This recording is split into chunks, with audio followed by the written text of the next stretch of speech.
Hi everyone, I'm going to teach you how to fill out this IISCA data sheet. It can be really confusing, but once you know how to use it, it's a lifesaver. So what is an IISCA? I put it up here. An IISCA is an interview-informed synthesized contingency analysis. It was developed by Gregory Hanley as a part of his practical functional assessment. And this is the way that he is able to, or the way that he turns on and off behavior in order to understand it and analyze it. So without further ado, this is the IISCA. What does R1 and R2 mean? R1, for the purposes of this, is really just the student's response, their problem behavior. So what would that be? It would be their, aggression, their self-injurious behavior, elopement, property destruction, et cetera, whatever that is, that's what that is. What is R2 then? R2 would be a simpler version of the problem behavior. It would be that precursor behavior. And basically what we want is when we're doing the IISCA, we don't want to have anyone really, escalate to the point where they're in an R1. We really don't want to see a lot of aggression or severe problem behavior. It really does happen sometimes, but that's not what we want. That's not the goal of it. I don't want to make somebody angry. I just want to see a precursor. And then that way I know that the precursor leads to the other. So essentially I've turned on and I've turned off the behavior. That's it. So the goal of the IISCA is really just to turn on and turn off the behavior. That's it. That's all. So what do I do and how do I read this? Okay, so a student comes in and they're in minute 0 because they've just entered the room. They're with me, period. I need to get that student to what Hanley refers to a happy, relaxed, engaged state, HRE. Okay, so this line here where it says SR, that's synthesized reinforcement, better known as HRE, happy, relaxed, engaged. Not sure where to put that so that you guys can see it. Happy, relaxed, engaged state would be where your SR is, okay? So I wanna keep students in that state, period. So in minute 0, I'm gonna just have that. What is happy, relaxed, engaged? Playing with their favorite toys, maybe lots of attention, maybe no attention, no demand, no nothing, just really like where they're happy, where they're not engaging in problem behavior. How do I make that happen? I'm going to do this for at least 5 minutes, period, before I implement any kind of demand, anything else. Okay. Within this 5 minutes, maybe they first come in that minute 1, they're not engaged. They're just looking around, it's not until, the second minute, oh, look, they found the toys. They're now starting to be engaged in these materials. When they're engaged, I'm going to be marking this, period. Okay. Say they get to, let's just pretend they get to minute 4.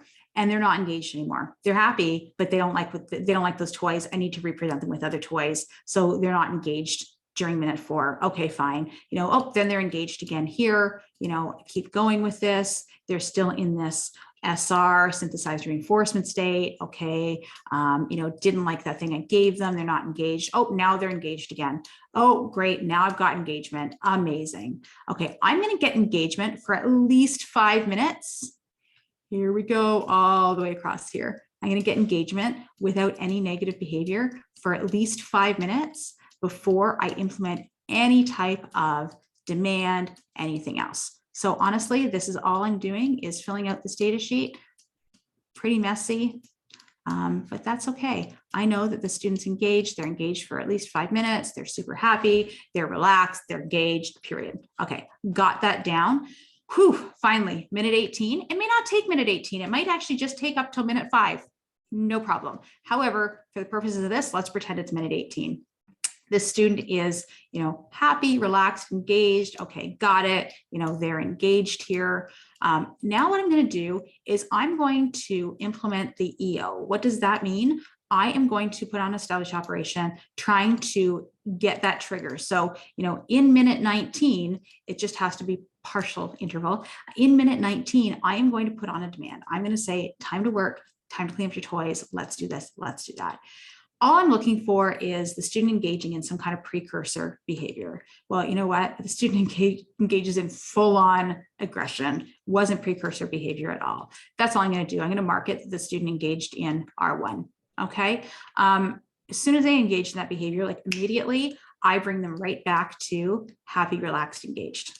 Okay. And I do that for another minute or so. They're not engaged. Oh, look, now they're engaged. Got it. It's been at least 30 seconds. I'm going to try this EO again. Okay. I put on the EO, this time they engaged in negative behavior, but it wasn't so bad. It was just precursor negative behavior. I'm going to go right back to the EO condition, give them that for at least 30 seconds. I'm going to give it to them for a full minute because they weren't engaged. They started to become engaged right here.